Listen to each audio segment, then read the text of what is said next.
Recording. Hey, good evening. I'm Melrose Council President Grigoritis. I'm calling to order tonight's special joint meeting of the Melrose City Council and the Melrose School Committee as required by our city charter so that we can hear from His Honor the Mayor regarding the FY21 budget. I will now read the remote meeting information. Pursuant to Governor Baker's March 12th, 2020 order suspending certain provisions of the open meeting law and the Governor's March 15th, 2020 order imposing strict limitation on the number of people that may gather in one place, this joint meeting of the City Council and the School Committee will be conducted via remote participation to the greatest extent possible. We will post an audio or video recording, transcript, or other comprehensive record of these proceedings as soon as possible after the meeting on the City of Melrose website and on mmtv3.org. And before we get started, I would just remind folks to mute your mics when you're not speaking. Madam Clerk, can you please call the roll for the City Council? I can. I'm going to move Ms. Rotsy Thomas up to panelist because I saw she just joined. One moment.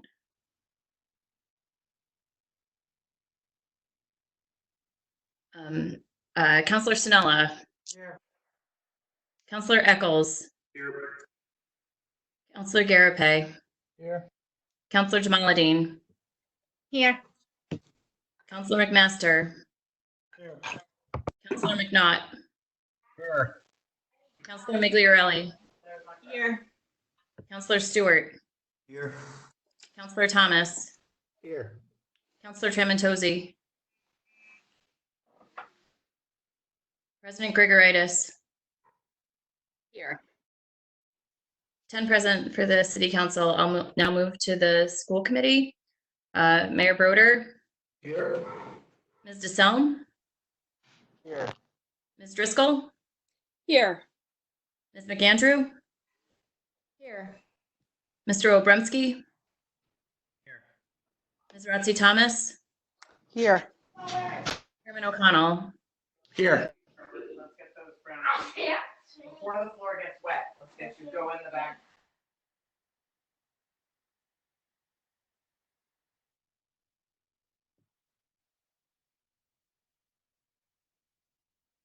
Chairman O'Connell, was there anything you wanted to add?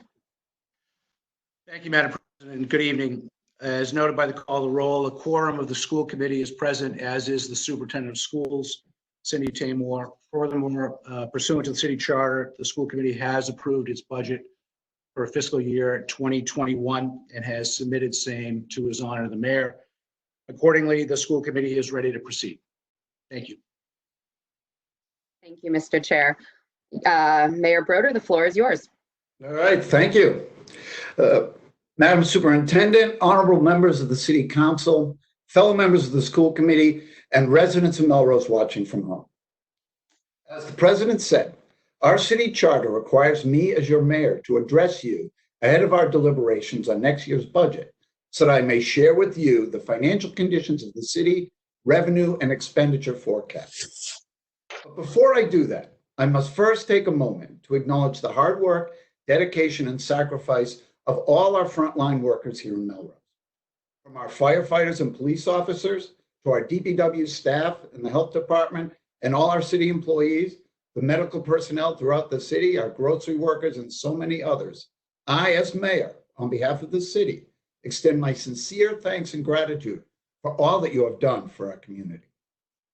Now, like so many other things, COVID-19 has made drafting our budget incredibly challenging. Already, the city has incurred significant COVID-19 related expenses, which currently total around $250,000. So far, we have received $100,000 from the state to offset that figure and anticipate receiving a 75% reimbursement of the remaining costs from the federal emergency management agencies.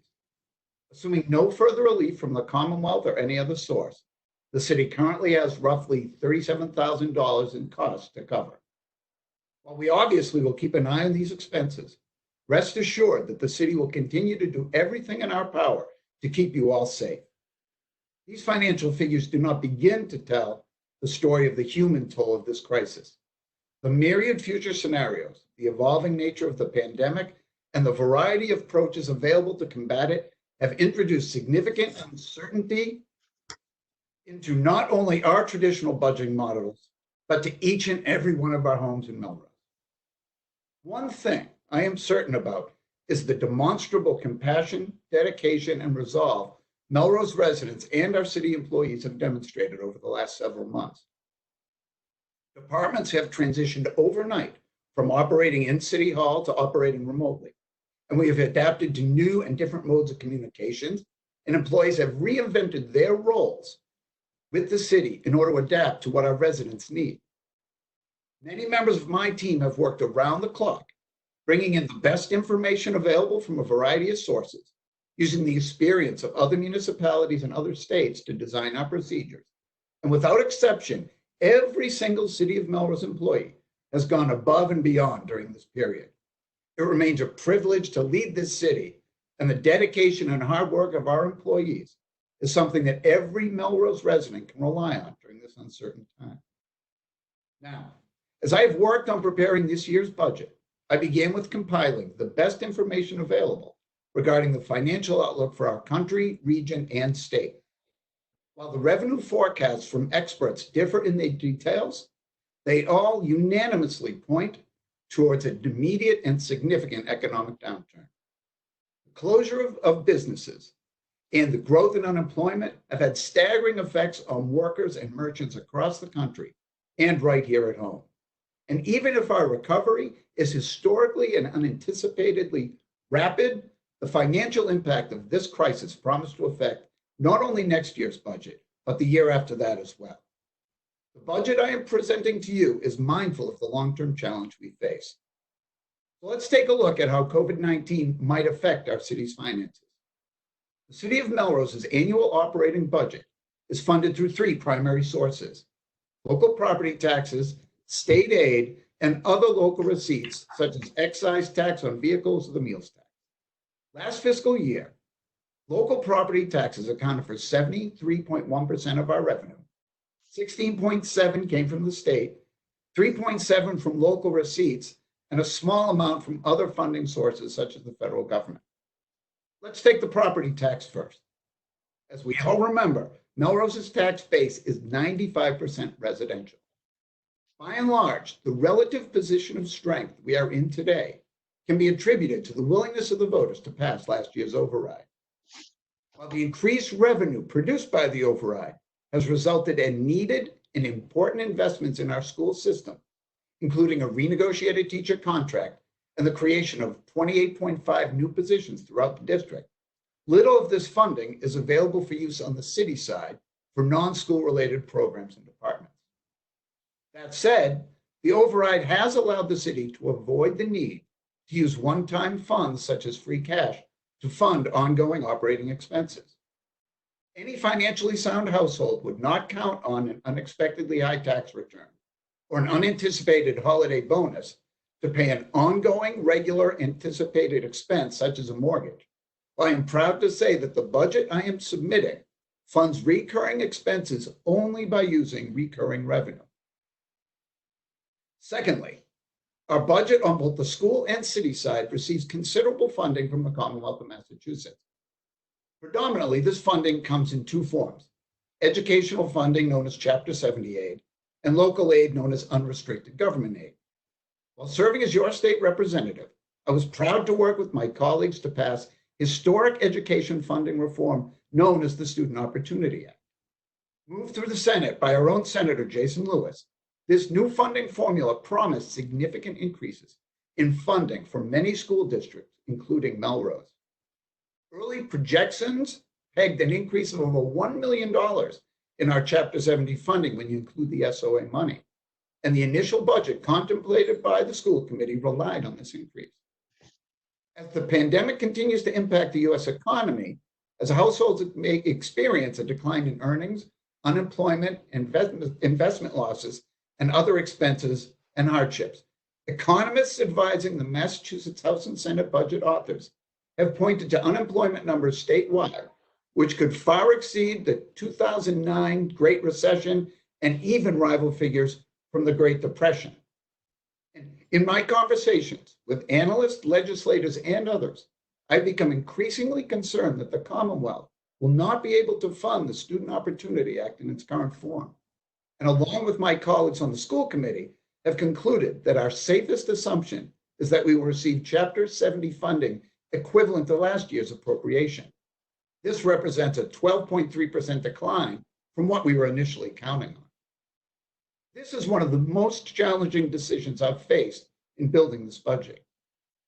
So many of you have worked so diligently for years to ensure that we would be able to make needed investments in our schools in order to provide the best education possible for all our children. And this year promised, like the last one, to represent a tremendous opportunity to make additional investments in our students. But this is simply not the position we find ourselves in, just like so many other cities and towns, as a result of the pandemic. That said, while we reduced the original proposal in light of this new fiscal reality, our school budget is remarkable in that it still adds 4.3 positions to address growing enrollment, increases our capacity in the area of social and emotional development, and fully funds our contractual obligations to our educators. We will continue to make important progress that will benefit our kids. Melrose, after all, has a strong and proud history of supporting public education. Many graduates of Melrose High School, including myself, returned to Melrose as adults to raise our children here and send them to our excellent schools. Let me say a few words about our educators and our students. In the midst of a pandemic, our teachers quickly shifted their educational expertise to a fully remote environment in a matter of days. In the intervening weeks, they have further refined and expanded their own skills to offer content and connection to our kids. They have done so with the guidance and support of our superintendent, who is ending her remarkable career in a way that even she could not have imagined, and our leadership team, who have not only offered resources and support, but along with city support, Chromebooks, free lunches and breakfasts, supplies, learning kits, and on it goes. The district has quickly pivoted and is offering a robust series of free online professional development opportunities this spring and summer for our professionals. They have done this without fanfare and behind the scenes. And likewise, most importantly, our students have persevered. It's so easy to see the anguish and the heartbreak, but let's also see the way they have bravely pushed on. From our littlest pre-K students to those who are ready to graduate, we are proud of your hard work in the face of this uncertainty.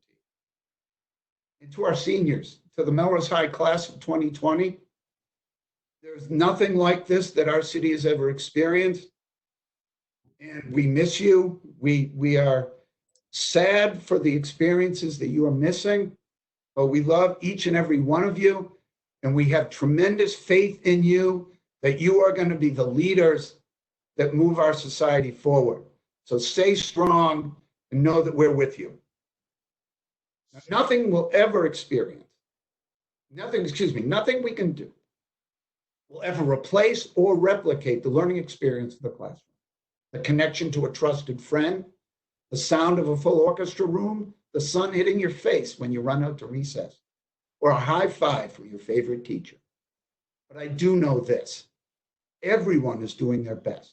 Students, teachers, and administrators. We see you and we thank you. Now, as I mentioned, the other major source of state funding is known as unrestricted government aid.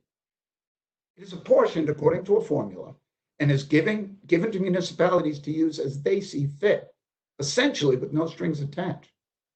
In reviewing state funding patterns through previous downturns and current projections of the decline in state revenue, estimated right now to be somewhere between $4 and $6 billion, we are anticipating a 12.5% decrease in the amount of unrestricted local aid we will receive in FY21.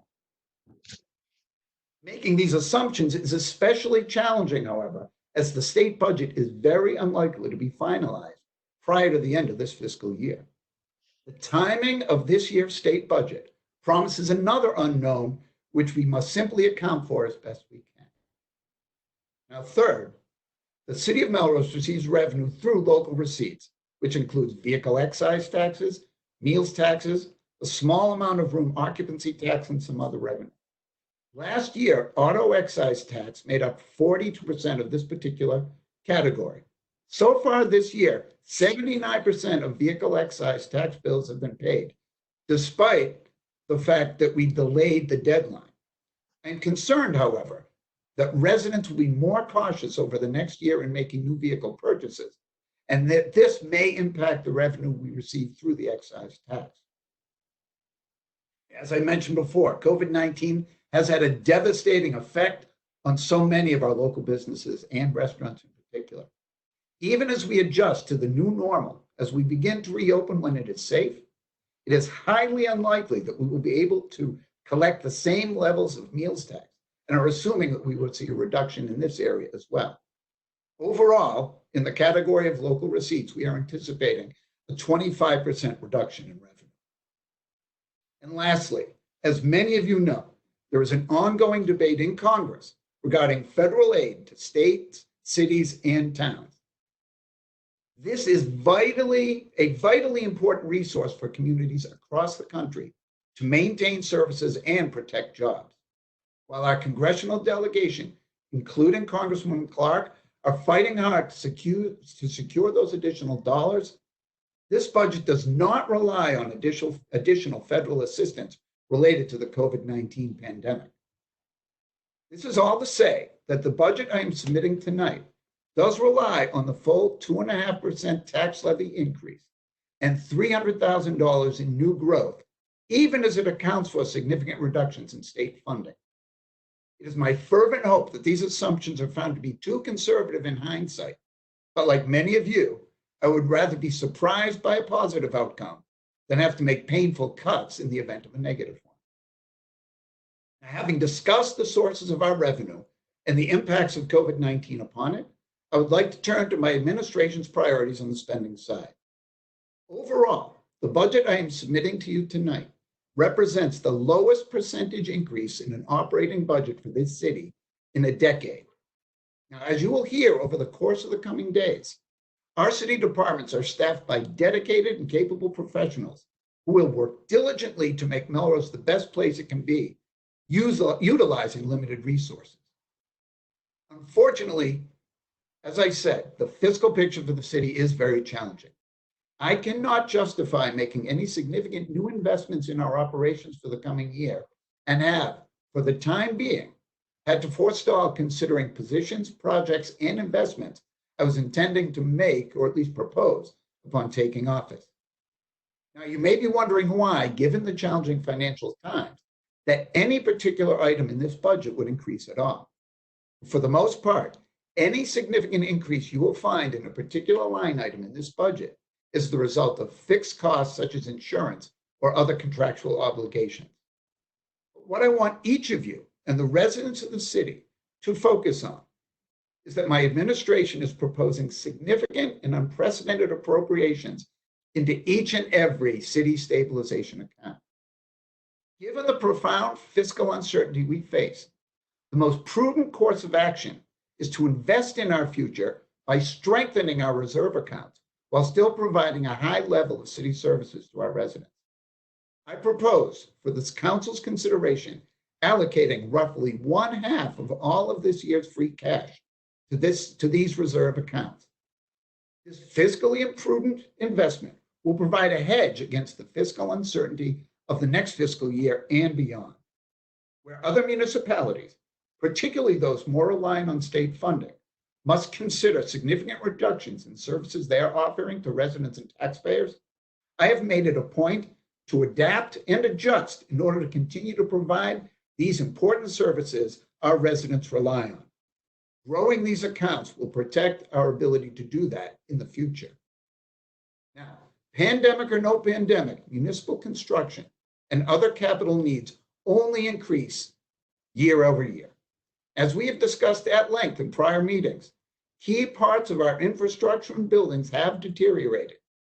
I am pleased to be able, with your support, the support of the council, to invest in projects and priorities identified in our capital improvement plan, including multiple pieces of fire apparatus, building improvements at Memorial Hall, school security, a generator, needed repairs to our firehouse floor, street drainage, and more. These are appropriate uses of both our non-recurring resources like free cash and our bonding capacity, and represent prudent investments to meet our needs. While trite, it is often true that a budget is a reflection of a community's values. I believe that to the extent this budget is such a reflection, it demonstrates that we have struck a balance between conservative protections and modeling, maintaining quality city services, making critical one-time capital investments in our infrastructure, while holding significant resources in reserve to provide a safeguard against future fiscal challenges that may arise as a result of the pandemic. This is not a budget I anticipated writing, and I can't imagine it's the budget you or our residents we're looking forward to receiving. It is, however, a thoughtful, strategic approach which empowers us to readjust and reap the benefits of a more rapid recovery, but which also protects us from dire outcomes we may need to face. Keeping the residents of this city safe and our community stable is my primary obligation to you as mayor, and this budget allows us to do that. Now, admittedly, most of what I have shared with you has been concerning and reflects the challenging situation we find ourselves in. But I want each and every resident of our city to know that while we as a city may be facing uncertainty and limitations because of the pandemic, there is nothing that will stop us from improving our services and improving our community. We will continue to make strides in protecting our environment. In fact, next week, we will be launching our Heat Smart campaign to help residents select greener options for home heating and air conditioning systems. We will continue to invest in the arts by moving forward with things like our wayfinding and creative placemaking project and bringing public art to our community. We will work with our business community to identify the supports and resources they need to make reopening as successful and safe and sustainable as possible. And we will be innovative when it comes to traffic and transportation, and will support common sense and cost-effective interventions to make our roads safer and public transportation easier to access. This crisis may make us short on cash, but we continue to have an abundance of creativity, intellectual capital, and residents dedicated to a city that we all call home. This crisis is an opportunity for all of us to take stock of what is important, where we are now, and where we want to be in the future. We must not and will not shrink from this opportunity or wait for the crisis to pass. This city will continue to make meaningful progress. It will look different than we thought, but it will happen, and we will come out the other side of this stronger than ever. I invite each of you to continue to work with me to use this period as a time to improve our city so that when it's safe to gather again, we can do so in a more vibrant, thriving, welcoming city, open to all. I look forward to working with each and every one of you, and thank you for your partnership and your consideration.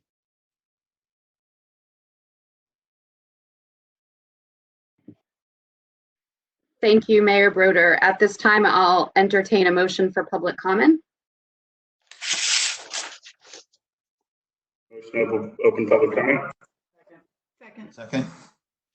We have a motion to open public comment by Councillor Eckel, seconded by Councillor Sinella. Madam Clerk, can you please call the roll? Snella, Yes. Eccles, Yes. Garapay, Yes. Jamaluddin, Yes. McMaster, Yes. McNaught, Yes. Migliorelli, Yes. Stewart, Yes. Thomas, Yes. Trementozzi, Yes. Grigoritis. Yes. And I guess I'll continue to the school committee. Mayor Broder, Yes. Ms. DeSalm, Yes. Ms. Driscoll, Yes. Ms. McAndrew, Yes. Mr. Obremski, Yes. Ms. Rotzi Thomas, Chairman O'Connell. Yes. It's unanimous. Thank you. Do we have any members of the public wishing to comment at this time? I believe there's a digital raise hand feature if you wish to speak.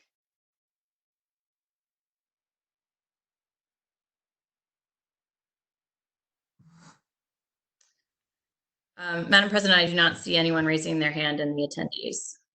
Motion to close public comment. I believe we had a motion to pose public comment by Councillor Stewart. Do we have a second? Second. Seconded by Councillor Thomas. Madam Clerk, can you please call the roll? Sinella, Yes. Eccles, Yes. Garapay, Yes. Jamaluddin, Yes. McMaster, Yes. McNaught, Yes. Migliorelli, Yes. Stewart, Yes. Thomas, Yes. Trementozzi, Yes. Grigoritis, Yes. Mayor Broder, Yes. Ms. DeSelm, Yes. Ms. Driscoll, Yes. Ms. McAndrew, Yes. Mr. Obremski, Yes. Ms. Rotzi Thomas, Yes. Chairman O'Connell, Yes. unanimous. Thank you. At this time, public comment is closed. I'd like to thank Mayor Broder for joining us tonight, Chairman O'Connell, Superintendent Taymor, the members of the school committee, and of course, my fellow counselors. At this time, I would entertain a motion to adjourn. Motion to adjourn. Second. A motion to adjourn by Councillor McNaught, seconded by Councillor Sinella. Madam Clerk, one more time, may you please call the roll? Sinella, Yes. Eccles, Yes. Garapay, Yes. Jamaluddin, Yes. McMaster, Yes. McNaught, Yes. Migliorelli, Yes. Stewart, Yes. Thomas, Yes. Chairman Tozy, Yes. President Grigoritis, Yes. Mayor Broder, Yes. Ms. DeSelm, Yes. Ms. Driscoll, Yes. Ms. McAndrew, Yes. Mr. Obremski, Yes. Ms. Rotzi Thomas, Yes. Chairman O'Connell, Yes. unanimous. Thank you. At this time, this meeting is adjourned. Thank you all very much. Thank you, Mr. Mayor. Thank you, everyone. Will the council members stay on for our second special meeting of the evening?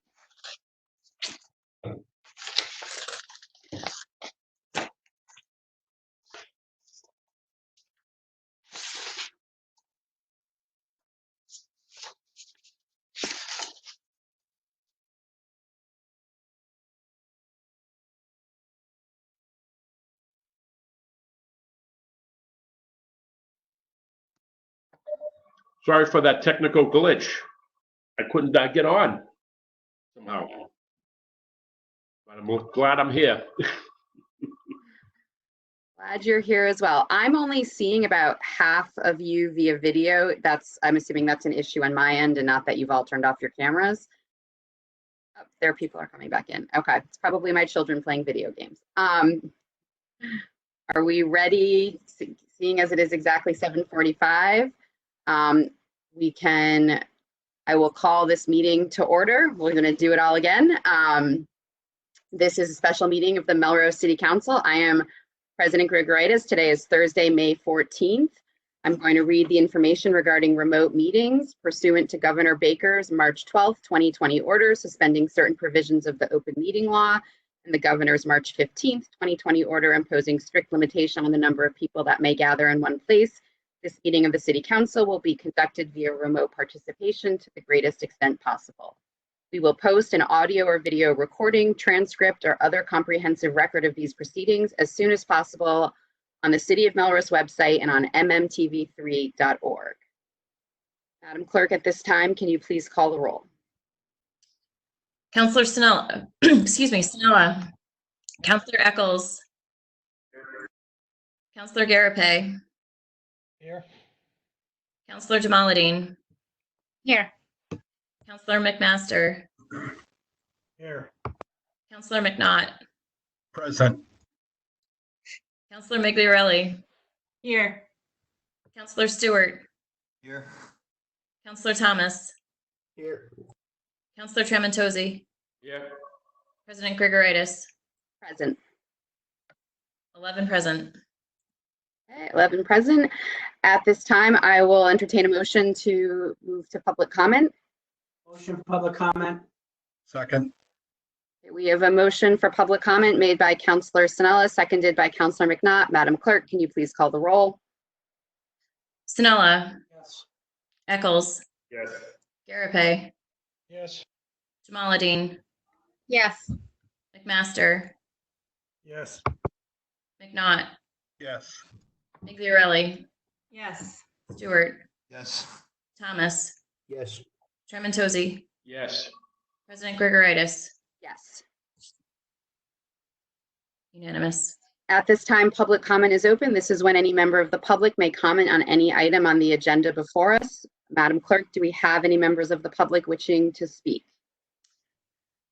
We did not receive any advance notice of members of the public wishing to speak, and I do not see any hands raised in the attendees to this meeting.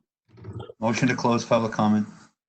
Second. All right, we have a motion to close public comment by Counselor Stewart, seconded by Counselor Thomas. Madam Clerk, can you please call the roll? Sinella, Yes. Eccles,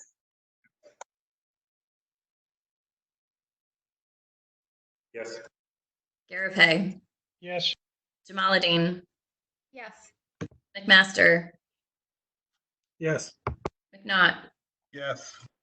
Migliorelli, Yes. Stewart, Yes. Thomas, Yes. Trementozzi, Yes. Grigoritis, Yes. 11 yes. Okay, 11 yes, public comment is now closed. Madam Clerk of Committees, can you please read the communications from the mayor and other city officials? Order 2020-89, City of Melrose operating budget for fiscal year 2021 in the amount of $88,397,961.08. This order will be sent to the Committee on Appropriations. Order 2020-90, reauthorization of City of Melrose revolving funds table as adopted by City Ordinance June 18th, 2018, and further authorized by Mass General Laws, Chapter 44, Section 53E and a half. This order will be sent to the Committee on Appropriations. Order 2020-91 to amend Melrose Revised Ordinances, Chapter 24, Article 2, Fire Department, Section 24 through 32E, Emergency Rescue Vehicle to set fees for FY21. This order will be sent to the Council on Appropriations. Order 2020-92, Ambulance Enterprise Fund for fiscal year 2021 in the amount of $938,017.12. This order will be sent to the Committee on Appropriations. Order 2020-93, Water Enterprise Operating Budget for fiscal year 2021 in the amount of $5,422,639.20. This order will be sent to the Committee on Appropriations. Order 2020-94, Sewer Enterprise Operating Budget for fiscal 2021 in the amount of $8,130,932.42.